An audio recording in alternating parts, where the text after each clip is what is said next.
Welcome to Deep Pockets by Petra Söderling. A conversation about governments, technologies, and innovation. You're now listening to Season 3 of Winter 2024. I call this season The Book Club. In March 2023, I published my own book, Governments and Innovation, The Economic Developer's Guide to Our Future, which is available in Amazon in paperback, hardcover, and as a Kindle ebook. It's now time to look at some other great books out there that discuss the same theme: how publicly funded technologies turn into privately run innovation, and what happens after that. Our theme song is by New Orleans jazz icon Leroy Jones. Deep Pockets works in cooperation with Studio Aguse, a boutique recording studio in south of France for audiobooks, podcasts, and music.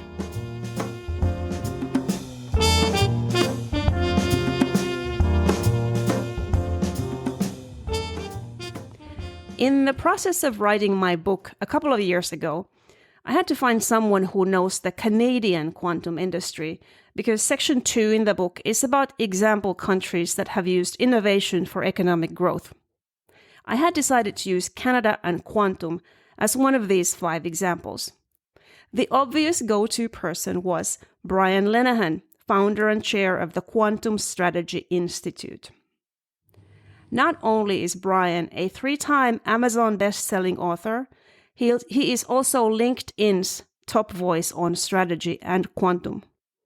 He is MIT-trained former executive, recognized speaker, consultant, and mentor in the field of artificial intelligence and quantum computing.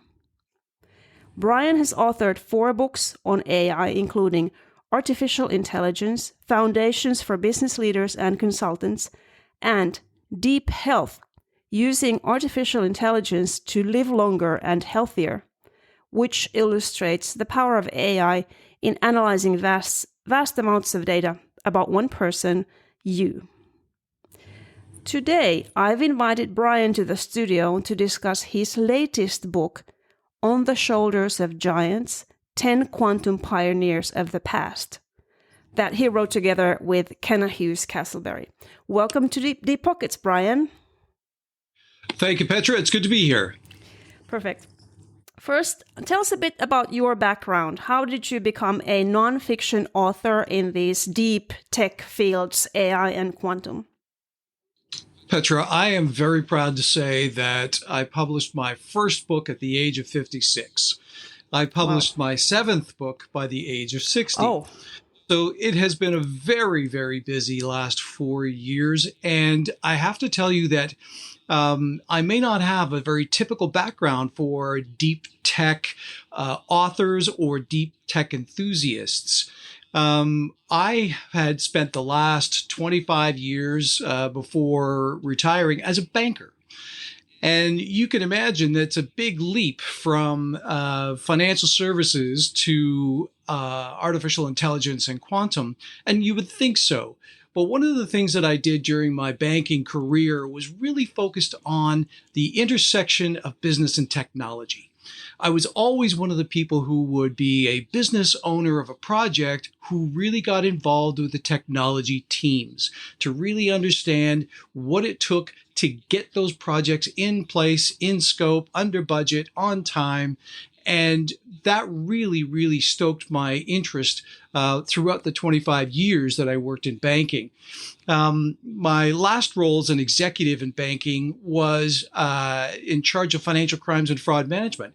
And you can imagine, once again, very different set of experiences, but every day was a massive challenge for our clients, for our bank.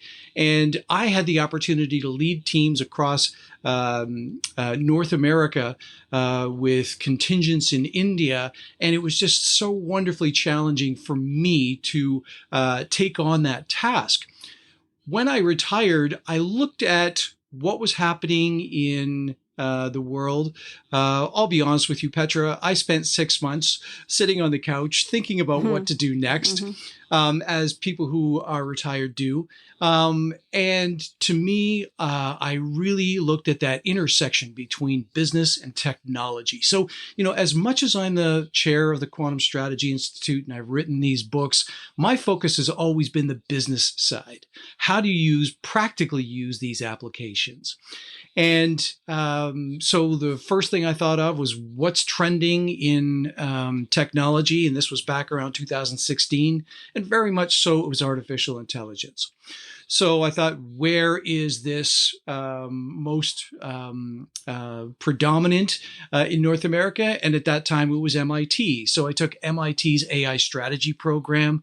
And frankly, the phone started to ring after that. Wow. People started to recognize the fact that they needed to start thinking about artificial intelligence on their own roadmaps. How could they integrate this technology, whether it was that day or 3 years from then? And so I started working with clients thinking about how can you use artificial intelligence in your business. And it was very, very interesting because almost every week I would get another notice about a quantum conference. And I knew nothing about quantum. And so once again, being a curious person, I started to delve into it. And this was, back around 2020. Very little was going on in the space. And so I started watching YouTube videos. I started reading whatever I could get my hands on to really start to understand. I knew I was not going to equate to a PhD in quantum physics, but I could understand entanglement and superposition and these other concepts that are inherent in quantum. And so I combined those capabilities into the consulting practice that I have. But I have to tell you, despite 25 years in banking, the creative bug never left me. So I really wanted to get into writing. So fascinating. And I can definitely relate to your journey to quantum. That's exactly what happened to me with all the YouTube videos. So after all of the previous books, which I guess was 6, not 4, as I mentioned before, why this particular book now? So one of the things that I really am always inspired by and interested by is the personalities behind the technology. So not simply that you can use a quantum technology for advanced sensing or communication or computing, but the people who have either individually or collaboratively worked to create this kind of science. And one might think that this is probably the last decade or last 100 years. But the more I started looking at it, and I was creating posts on LinkedIn about individuals who were from the past, it just became more and more clear that I had to go back a long way to understand the origins of this kind of science.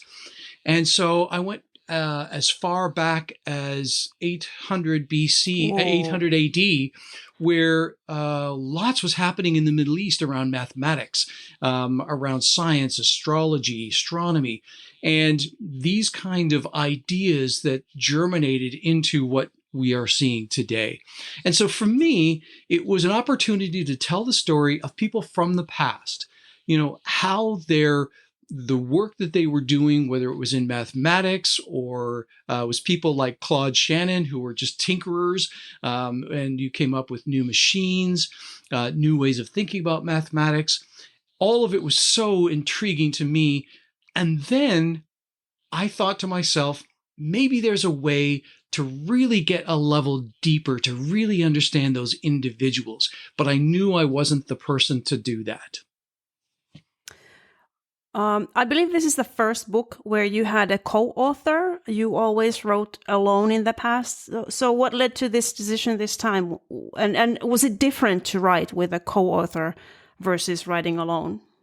Very different. I have to say, one of the things that I always do when I'm writing a book, approaching a book, is to I set up an outline. I work on it in whatever order I feel like doing. I'll write chapter 9 before I write chapter 1. Hmm. Whatever is interesting to me that day.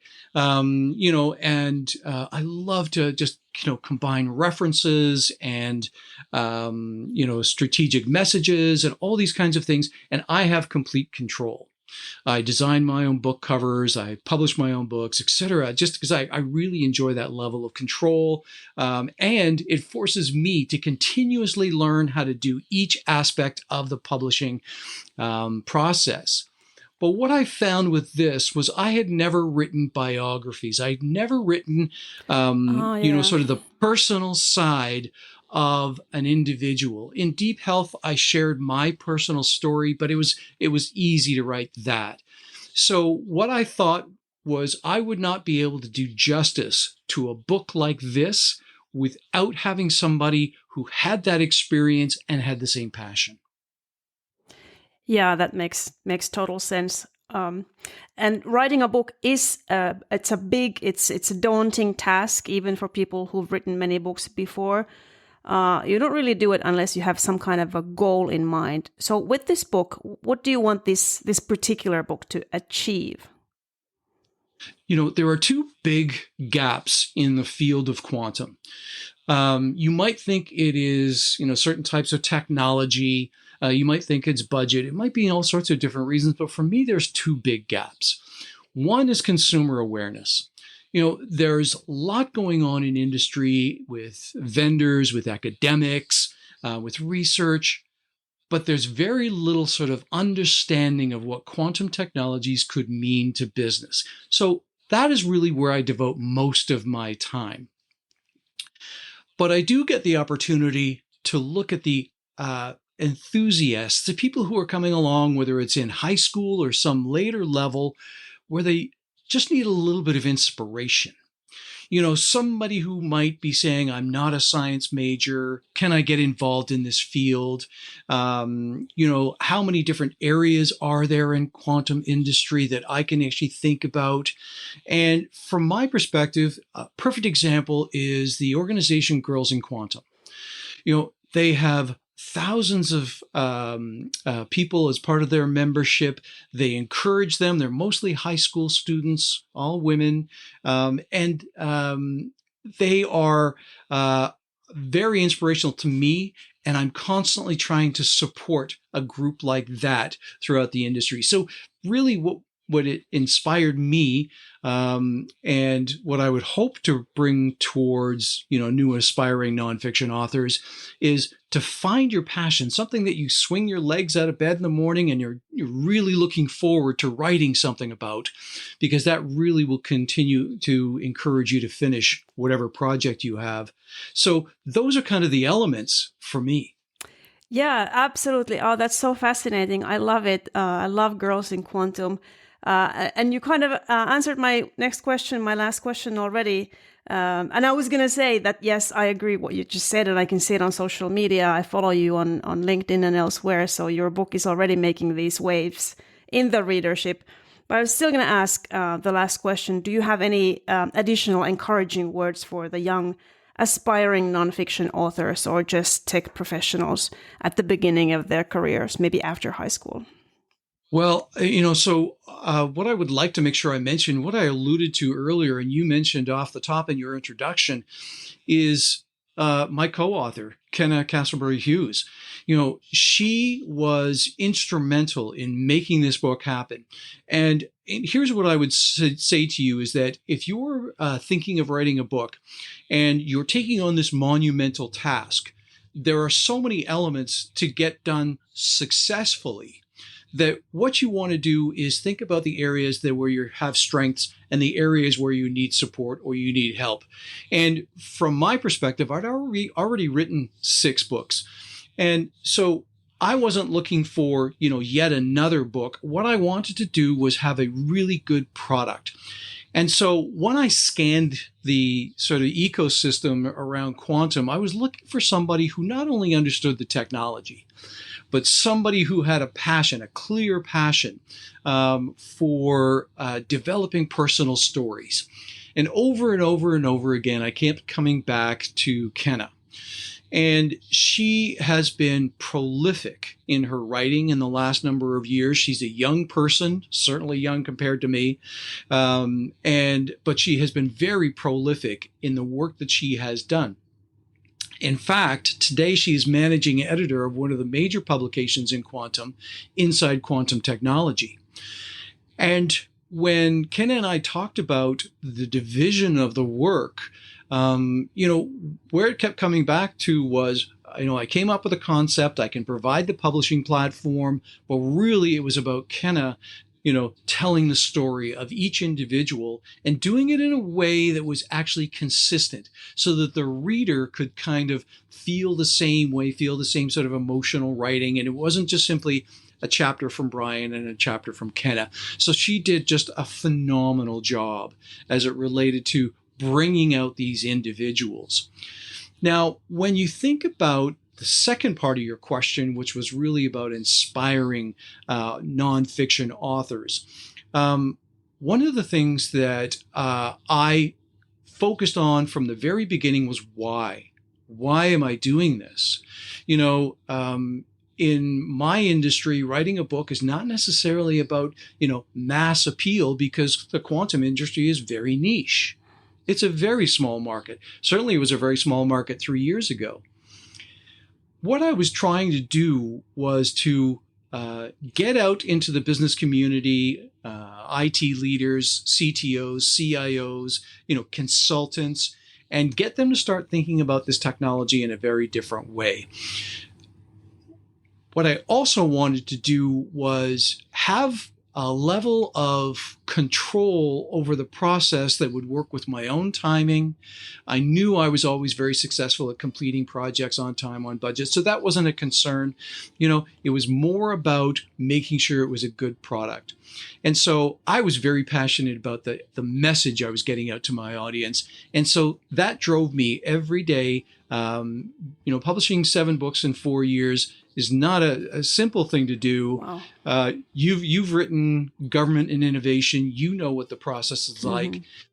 And for me, it was not a difficult task at all, because I was blessed with the fact that I never had writer's block, and I had so much content to focus my passions on. That's Brian Lenahan. The book is On the Shoulders of Giants, 10 Quantum Pioneers of the Past. Now available on Amazon as Kindle ebook and paperback. Thank you for visiting Deep Pockets, Brian. Thank you, Petra. My pleasure.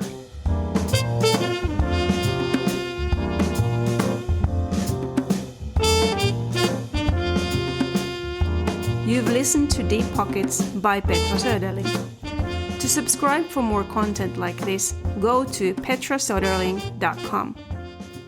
The wonderful music you heard is by Leroy Jones, an iconic New Orleans Jazz Hall of Fame trumpetist. You can find this and other Leroy Jones tunes at your favorite online or offline music store. Deep Pockets works in cooperation with Maison de la Guse, a quaint bed and breakfast, and Studio Aguse, a boutique recording studio in south of France for audiobooks, podcasts, and music. Stay in the beautiful bed and breakfast Maison while recording your work, assisted by top hospitality and audio technology professionals. Find on Instagram as Studio Aguse, that's Aguze. Thanks for listening, and be sure to subscribe, like, rate, and share our episodes. It means a lot to me and to my guests. We appreciate your support. Thank you.